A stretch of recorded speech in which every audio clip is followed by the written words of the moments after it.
Hi people, Moin away from the kid again as always and as usual. Yeah, I'll be discussing another goetic spirit.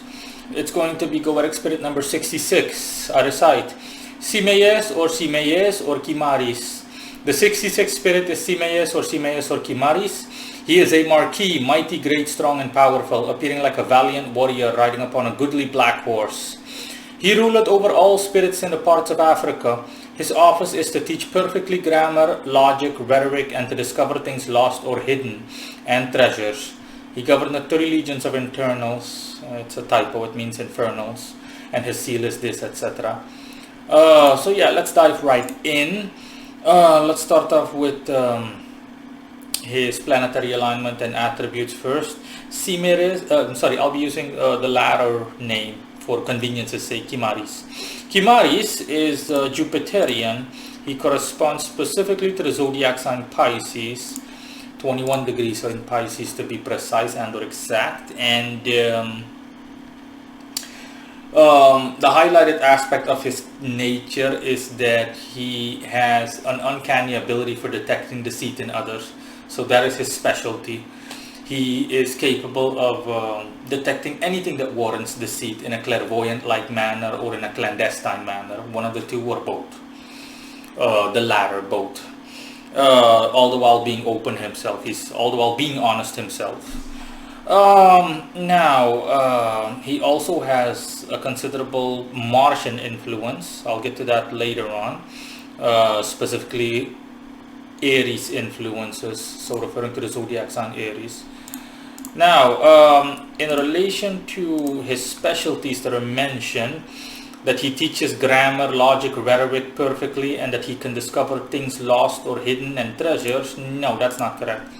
I see where guys from back in the day that added the information got it from, or the person that added this or submitted this to the goetic, you name it. In relation to the divinatory systems they used and whatnot. Could have also been that they just jumped the gun, you name it. Either way, the things that they mention have to do with the zodiac sign Pisces in general. Not necessarily logic and rhetoric, but within this context, yes. But especially things regarding the being able to discover things lost and hidden and treasures, yeah. That's typical Piscean territory, because Pisces by default deals with the clandestine, the hidden, the unknown, or that which is not thingy visible, tangibly visible, so physically visible, or even non-physical, something that is not easily uncovered or discovered. By very definition, occult, something that is occult in nature. So that's where they got that from, but it's not true. At absolute best, he can help you out with these things at minimal levels, but no, it's no good. He's no good in these departments. They simply added it for extra effect, so to speak. In terms of his appearance, he appears like a valiant warrior riding upon a goodly black horse. Yes, as a matter of fact, he appears like a warrior riding a horse, but there are no facial features or anything like that distinguishable.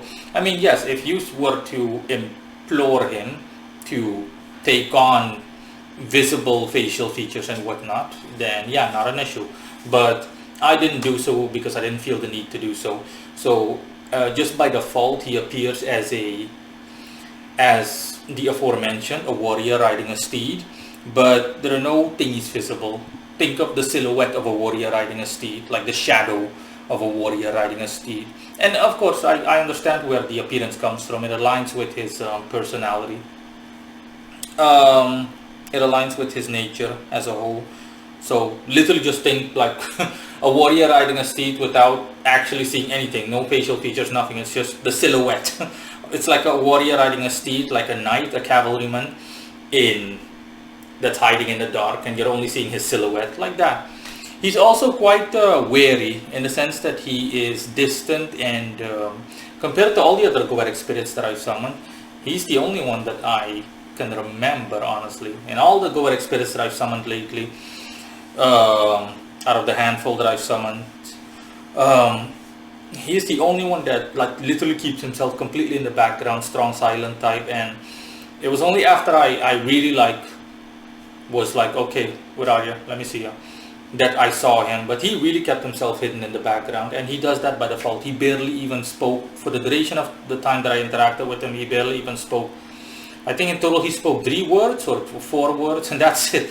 At most 2 sentences, that's it. But for the rest, he's like he keeps himself utterly in the background. You'll see also why that's the case later, other than what I've already mentioned in the way of his specialties and whatnot. So yeah, in terms of a specialty, if you want to work with him, and obviously you want to work with him for something that he's good at, it's like I said in the beginning, okay, he can make you clairvoyant. He has a lot of energy and power about him. He can make you clairvoyant in such a way, or specifically with the emphasis laid upon detecting deceit in others. So you simply attaining clairvoyant faculties that make it so that you essentially can sense when, for example, something bad is going down, or specifically, that's just a general example, specifically the motives of others, what people are thinking, and specifically if it poses anything that even remotely resembles a threat to you. That's what he's good at as a forte. That's what he has as a forte. Now, in terms of the type of spirit that, oh yeah, by the way, the Aries influence, the Martian influence, that's the aspect of him that makes him powerful, because he has a good deal of power behind him. Now, in terms of what kind of spirit Kimaris is, he is a he's a pagan god.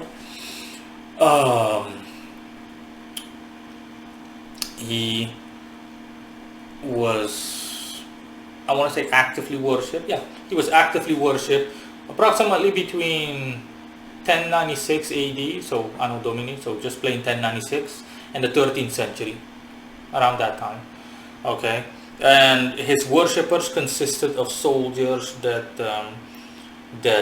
went off to battle or missions, specifically the latter, reconnaissance missions. And these were soldiers that spoke Latin. So think Roman Empire, think of course, again, what little Romans were pagan around that time or similar, or any other, regardless of what empire they belonged to in a manner of speaking, or on whose behalf they acted. Bottom line is they were Latin speaking. Soldiers by default, and they utilized him simply as a means of imploring him to make it so that their missions go successfully, and that they avoid or escape detection, and all the other things mentioned. You see how it aligns with his nature? That's why he looks and is exactly the way he is, personality wise and appearance. So think it's essentially a pagan god for assassins, for medieval assassinry, or reconnaissance missions where they were supposed to slip in behind enemy lines or similar undetectedly, and they could just go about their business and attain information, and simply check to see when things were up, etc. Think of, I'm pretty sure in pop media, movies and references and whatnot, for example, back in the days of the Roman Empire, specifically the Western Roman Empire,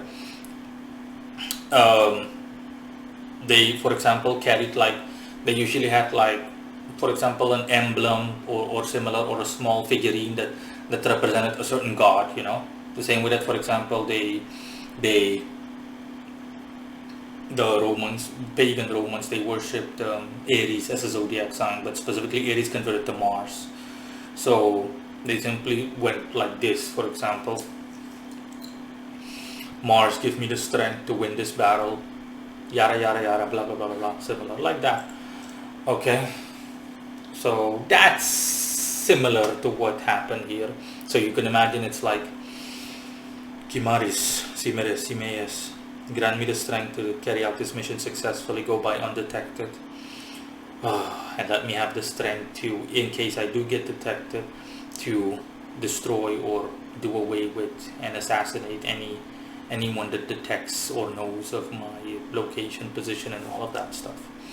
That's how it worked, more or less. I repeat, between 1096, so the 11th century, until the 13th century, What else was I gonna say? And last but not least, the part where it's mentioned, he ruled over all spirits in the parts of Africa. That's a gross exaggeration and just plain untrue. I'll explain. Obviously,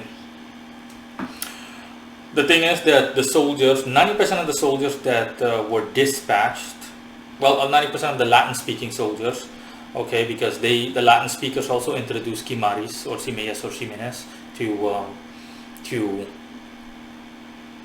they introduced Kimaris also to the locations where they frequented and whatnot that were non-Latin speaking in nature, but these guys were a minority. Like the absolute majority is still the aforementioned. Now, in any case, what's meant with the whole Africa bit is that soldiers, especially that were dispatched to Africa, specifically North Africa for the aforementioned missions, reconnaissance missions, gaining intel, intelligence, everything, spying, everything.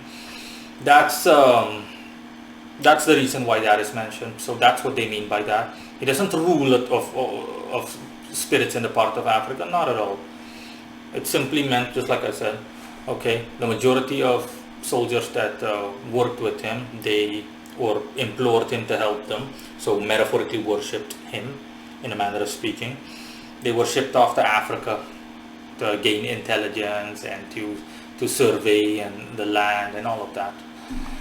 So yeah, you can see that's where they got that from. It's a gross exaggeration and obviously untrue. And yeah, that's essentially it. Before I go, Kimaris also, based on his nature, I wouldn't recommend that you waste his time by summoning him or anything. Otherwise, he's not going to appear. He's just going to be like, this person isn't serious in dealing with me, so why waste my time? So just think twice in a manner of speaking. Okay, unless you're really serious about interacting with him for whatever reason, okay, to the point where you can judge based on your own level of, just based on common sense, that based on common sense that, this is something that's worthwhile, both for you and thereby by proxy for him, not necessarily, but just generally speaking, as in, yeah, the thought should appeal to him about what I'm about to propose or offer or similar, or what I have in mind outright. Like that. And then he's going to, only then will he take you seriously. So don't just waste his time by just being superficially curious about him or not, etc. I mean, if even I, for example, like he kept himself in the background, then you know what time it is. In a manner of speaking. That's all. Bye-bye.